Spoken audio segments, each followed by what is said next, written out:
نہیں، مجھے اس کی ضرورت نہیں ہے، میں کچھ دیر آرام کرنا چاہتی ہوں۔ اور کچھ بجھے ہوئے دل کے ساتھ اس نے زرینہ سے کہا تھا اور وہ سر ہلاتی اس کمرے سے نکل گئی۔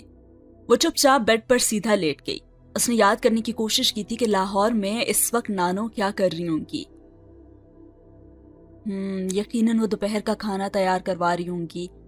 اسے خیال آیا تھا، اور شاید یہ بھی کہ مجھے یاد کر رہی ہوں گی۔ اس نے خود کو خوش کرنے کی کوشش کی تھی۔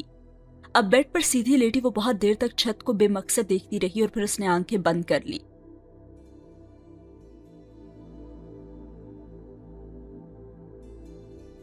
جب وہ غنودگی کے عالم میں تھی تو اس نے دروازے پر دستک سنی تھی۔ بے اختیار اس کی آنکھیں کھل گئی۔ دستک ایک بار پھر سے ہوئی اور وہ اٹھ کر بیڈ پر بیٹھ گئی۔ یس، کم ان۔ اپنے ذہن پر چھائی ہوئی غنودگی کو اس نے جھٹک کر دور کرنے کی کوشش کی تھی، اور دروازہ کھول کر خانسامہ کی بیوی اندر آئی تھی۔ علیزے بی بی، سکندر صاحب اٹھ گئے ہیں اور آپ کو بلا رہے ہیں۔ اس نے اندر آتے ہی اطلاع دی، اور علیزے بے اختیار اپنے بیڈ سے اٹھ کر کھڑی ہو گئی تھی۔ 1.5 گھنٹے پہلے کی مایوسی تو جیسے یکدم غائب ہی ہو گئی تھی، اور اس نے زرینہ سے پوچھا، پاپا کہاں ہیں؟ وہ لنچ کرنے کے لیے ڈائننگ روم میں گئے ہیں، زرینہ نے اسے بتایا تھا، اور وہ اس کے ساتھ چلتی ہوئی کمرے سے باہر آ گئی تھی۔ ڈائننگ روم میں وہ صرف اکیلے ہی ہیں؟ اس نے کوریڈور میں آ کر زرینہ سے پوچھا تھا۔ نہیں، سب لوگ وہیں ہیں، بڑے صاحب، شمامہ بی بی اور طلحہ۔ اس نے علیزہ کے دادا، چچی اور ان کے بڑے بیٹے کا ذکر کرتے ہوئے کہا تھا۔ اچھا، انکل منان ویسے کہاں ہیں؟ اس نے اپنی چچا کے بارے میں پوچھا تھا۔ جی، چھوٹے صاحب تو فیکٹری گئے ہوئے ہیں، اور تانیہ بی بی ابھی اسکول سے ہی نہیں آئی۔ زرینہ نے گھر کے باقی 2 افراد کے بارے میں بھی اسے اطلاع دی تھی، اور وہ خاموشی سے اس کے ساتھ چلتی رہی۔ جب وہ ڈائننگ روم میں داخل ہوئی تو سب لوگ گفتگو میں مصروف تھے۔ سکندر اسے دیکھتے ہی اٹھ کر اس کی طرف آئے اور اس سے گلے ملے۔ میں تو تمہیں پہچان ہی نہیں سکا علیزہ بیٹے، تم تو اتنی بڑی ہو گئی ہو۔ انہوں نے اسے خود سے الگ کرتے ہوئے کہا تھا، اور علیزے کا چہرہ سرخ ہو گیا تھا۔ اب تو تم میرے جتنی ہو گئی ہو، انہوں نے اسے بہلاتے ہوئے کہا تھا۔ کیسی ہو تم؟ میں ٹھیک ہوں پاپا، آپ کیسے؟ اس نے جواباً پوچھا تھا۔ میں بھی بالکل ٹھیک ہوں، اور تمہیں سفر میں کوئی پرابلم تو نہیں ہوئی؟ انہوں نے اس کے گال تھپ تھپاتے ہوئے پوچھا۔ نہیں پاپا، اس نے مختصر جواب دیا تھا۔ اپنے دادا، ابو اور آنٹی سے ملی ہو؟ اپنے ساتھ لیے ہوئے ڈائننگ ٹیبل کی طرف جاتے ہوئے انہوں نے اس سے پوچھا تھا۔ ابھی تک تو نہیں ملی، جب میں آئی تھی تو آپ سب لوگ سو رہے تھے۔ اپنی آنٹی کو دیکھ کر اس نے مسکراتے ہوئے کہا تھا، اور دادا ابو نے حسب عادت اس کے سر پر ہاتھ پھیرتے ہوئے اس کا حال احوال دریافت کیا تھا۔ آنٹی نے اپنی کرسی سے کھڑے ہو کر اسے گلے بھی لگایا تھا۔ ہاں بھائی، تمہارے پاپا تو بالکل ٹھیک کہہ رہے ہیں، واقعی تم تو بہت بڑی ہو گئی ہو، انہوں نے اس کے سراپے کا جائزہ لیتے ہوئے کہا۔ جی آنٹی، میں 4 سال بعد یہاں آئی ہوں، اور 4 سال میں کچھ نہ کچھ تو بڑا ہونا ہی تھا نا۔ اس نے کرسی پر بیٹھتے ہوئے 12 سالہ طلحہ سے ہاتھ ملاتے ہوئے دھیمی آواز میں کہا، اور اس کی چچی جواباً صرف ہلکے سے مسکرا دی تھی، اور سکندر اب اپنی کرسی پر بیٹھ چکے تھے۔ ارے یہاں میرے پاس آ جاؤ نا علیزہ بیٹے، انہوں نے اپنی بائیں طرف والی کرسی کی جانب اشارہ کرتے ہوئے کہا، اور وہ خاموشی سے ان کی طرف آئی تھی۔ سکندر اب دوبارہ اپنے باپ سے باتوں میں مصروف ہو چکے تھے، اور وہ ان کا چہرہ دیکھنے لگی۔ ان کے چہرے پر چند جھریوں کا اضافہ ہو چکا تھا، لیکن وہ پچھلی بار کی نسبت زیادہ فریش اور سمارٹ نظر آ رہے تھے۔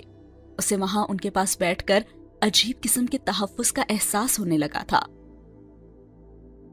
تبھی اس کی چچی نے کہا، علیزے کھانا شروع کرو نا، تم کس چیز کا انتظار کر رہی ہو؟ اس کی چچی نے اسے مخاطب کرتے ہوئے کہا تھا، اور اس نے خاموشی سے پلیٹ اپنے آگے سرکا لی اور اس میں چاول ڈالنے لگی۔ سکندر ابھی بھی اپنے والد سے باتوں میں مصروف تھے، اور چچی اور طلحہ خاموشی سے کھانا کھا رہے تھے، اور جو کل سے یہ سوچ رہی تھی کہ یہاں آتے ہی سب اسے خاص اہمیت دیں گے کیونکہ وہ 4 سال کے بعد وہاں آئی تھی، بے حد دل گرفتہ تھی، کیونکہ یہاں پہ کسی کو بھی اس کے ہونے یا نہ ہونے سے کوئی خاص فرق نہیں پڑا تھا۔ اور وہ سوچنے لگی کہ حتیٰ کہ میرے پاپا کو بھی نہیں، جو کل یہ کہہ رہے تھے کہ وہ مجھے بہت مس کر رہے ہیں، اس نے بے دلی سے چاول کھاتے ہوئے سوچا اور چچی نے کھانے کے دوران 2-4 بار ڈشز اس کی طرف بڑھائی تھی، مگر جب اس نے کھانے میں دلچسپی ظاہر نہیں کی تو ان کا بھی جوش و خروش ٹھنڈا پڑ گیا تھا۔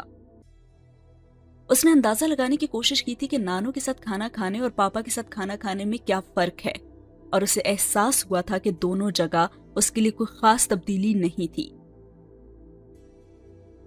کھانے کے دوران اس کے دادا ابو نے 2-3 بار اسے مخاطب کیا تھا اور پھر کھانے سے فارغ ہو کر وہ اپنے کمرے میں بھی چلے گئے تھے۔ آنٹی شمامہ بھی طلحہ کے ساتھ ڈائننگ روم میں سے نکل گئی تھیں اور تب اس کے پاپا نے اس سے دوبارہ گفتگو کا سلسلہ شروع کیا تھا۔ ہاں تو الیزا بیٹے، اسٹڈیز کیسی جا رہی ہیں تمہاری؟ انہوں نے سویٹ ڈش نکالتے ہوئے پوچھا تھا۔ بہت اچھی جا رہی ہیں، وہ باپ کے مخاطب کرنے پر ایک بار پھر سے خوش ہو گئی تھی۔ کون سی کلاس میں ہو؟ اسے ان کے سوال پر یکدم دھچکا لگا تھا۔ اس کا خیال تھا کہ انہیں یہ یاد ہوگا کیونکہ ہر بار فون پر وہ انہیں اپنی کلاس کے بارے میں ضرور بتایا کرتی تھی۔ اے لیولز میں، مدھم آواز میں اس نے کہا تھا۔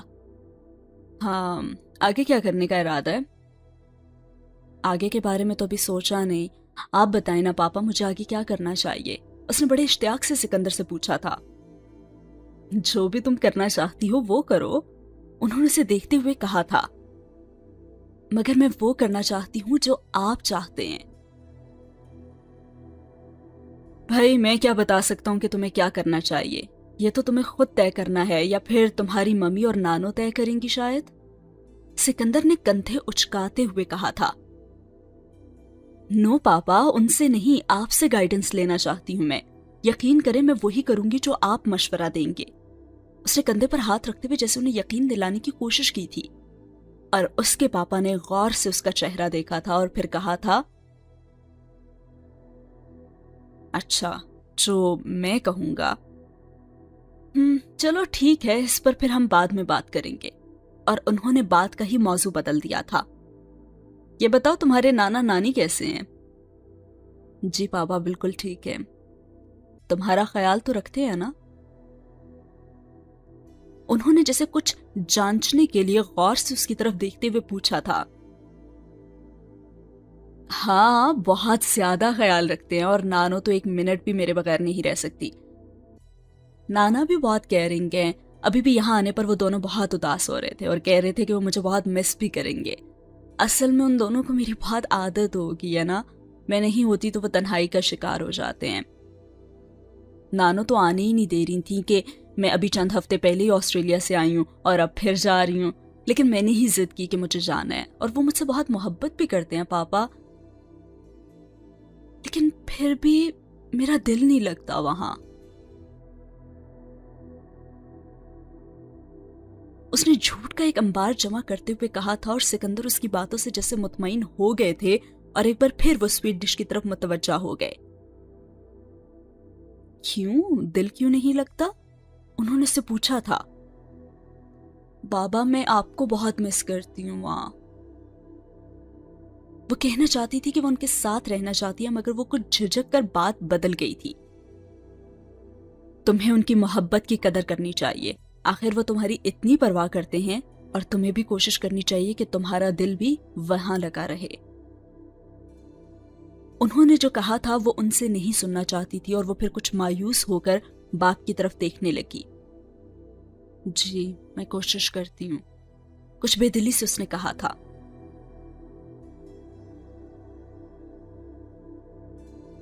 ہاں تمہاری آنٹی اپنے میکے گئی ہوئی ہیں، شام کو آ جائیں گی تو تم ان سے مل لینا، انہوں نے اسے بتایا تھا، اور الیزا نے غور سے باپ کا چہرہ دیکھا تھا۔ وہ بہت مطمئن نظر آ رہے تھے۔ وہ بھی آپ کے ساتھ آئی ہوئی ہیں؟ ہاں وہ میرے ساتھ ہی آئی ہے۔ اور وہ کچھ چپ سی ہو گئی تھی، اور اس کے باپ نے بھی اس کی خاموشی کو بغور نوٹ کر لیا تھا۔ اچھا میں تمہارے لیے کچھ چیزیں لے کر آیا ہوں، کچھ چیزیں تمہاری آنٹی نے بھی پسند کی ہیں، تو شام کو جب وہ آئیں گی تو خود ہی تمہیں دے دیں گی۔ انہوں نے جیسے اسے اطلاع دی تھی۔ ابھی مجھے ایک ضروری کام سے باہر جانا ہے، تم ایسا کرو آرام کرو یا پھر اپنی آنٹی وغیرہ سے باتیں کرو، چلو شام کو تم سے دوبارہ ملاقات ہوگی پھر۔ انہوں نے سویٹ ڈش ختم کرنے کے بعد ٹیبل سے کھڑے ہوتے ہوئے کہا تھا، اور وہ بھی خاموشی سے ان کے ساتھ کھڑی ہو گئی تھی۔ تو کیا میں اسی طرح ان کے ساتھ یہاں ایک ہفتہ گزاروں گی؟ اپنے کمرے میں جانے کے بعد اس نے کچھ دل گرفتگی سے سوچا تھا، پاپا کو پتا ہونا چاہیے نا کہ میں 4 سال کے بعد ان سے مل رہی ہوں، کیا ان کے پاس میرے لیے تھوڑا سا بھی وقت نہیں ہے؟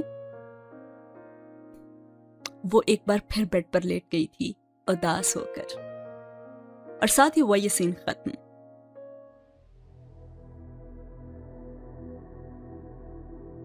وہ 3 سال کی تھی جب اس کے والدین کے درمیان طلاق ہو گئی تھی، اور طلاق کی وجوہات پر دونوں میں سے کسی نے بھی روشنی ڈالنا پسند نہیں کیا تھا، اس لیے وہ نہیں جانتی تھی کہ ان کے والدین کے درمیان کون سے اختلافات تھے۔ ان دونوں سے یہ سوال پوچھنے کی ہمت وہ کبھی بھی نہیں کر سکی تھی، مگر نانو سے اس نے چند ایک پر یہ سوال پوچھا تھا، اور ملنے والا جواب اس کی تسلی نہیں کر سکا تھا۔ وہ ہمیشہ یہی کہتی تھی کہ ان دونوں کے درمیان انڈرسٹینڈنگ نہیں ہوئی تھی،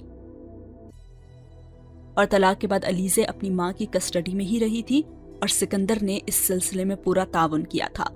طلاق کے 1 سال کے اندر علیزے کی ممی کی دوسری شادی ہو گئی تھی، اور تب یہ طے پایا گیا تھا کہ علیزے اپنی نانا اور نانی کے ساتھ رہے گی۔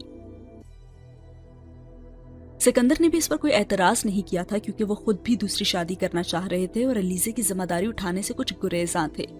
ان کے اپنے گھر میں ایسا کوئی نہیں تھا جو علیزے کو پال سکتا ہو، اور وہ اسے اتنی چھوٹی عمر میں اپنے ساتھ مسقط بھی نہیں لے جا سکتے تھے، اور نہ ہی وہ لے جانا چاہتے تھے، کیونکہ یہ ایک بہت بڑی ذمہ داری تھی۔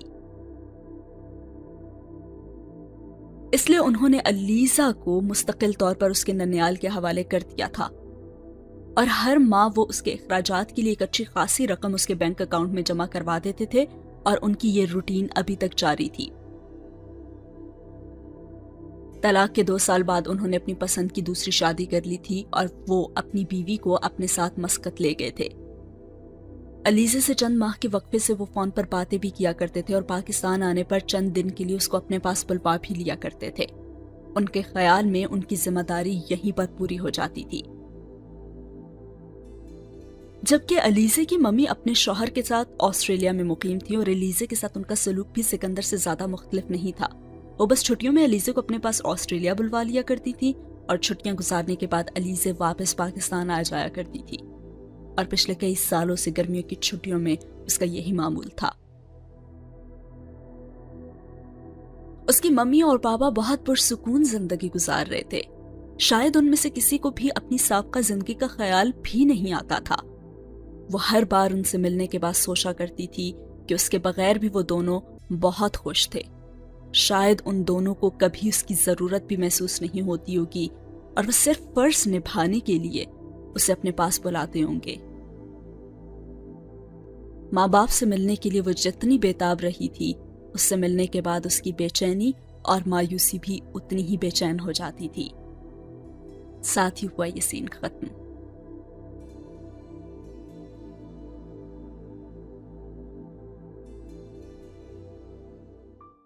اگلے سین میں وہ جس وقت دوبارہ بیدار ہوئی تھی، اس وقت شام ہو رہی تھی، اور وہ اپنا بیگ کھول کر اس نے اپنے کپڑے نکالے تھے، اور نہانے کے لیے وہ باتھ روم میں چلی گئی تھی۔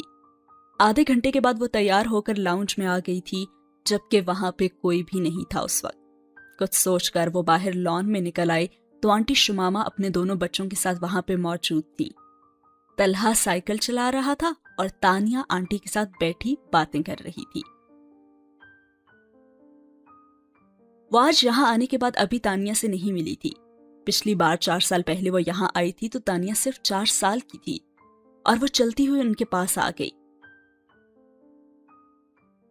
آنٹی شمامہ نے تانیہ سے اس کا تعارف کروایا تھا، اور علیزے نے اپنا ہاتھ بڑھایا اور تانیہ نے کچھ شرماتے ہوئے ہاتھ ملا لیا۔ پھر وہ کرسی کھینچ کر ان کے پاس بیٹھ گئی، اور کچھ دیر تک تینوں خاموش رہے تھے، اور پھر علیزے نے پوچھا، آنٹی انکل منان ابھی تک واپس نہیں آئے؟ نہیں، وہ تو 9 بجے کے قریب ہی آتے ہیں۔ اور ایک بار پھر خاموشی چھا گئی، اور علیزے کی طرح شاید آنٹی شمامہ بھی اسی الجھن میں گرفتار تھی کہ اس سے کیا بات کی جائے، اور ایک بار پھر علیزے نے ہی پہل کی۔ اور پاپا کب تک آ جاتے ہیں؟ وہ تو ابھی تمہاری آنٹی کو لینے گئے ہیں، اور میرا خیال ہے کہ کچھ ہی دیر میں آ جائیں گے۔ آنٹی نے اسے بتایا تھا، اور پھر اس نے پوچھا کہ دادا ابو کہاں ہیں؟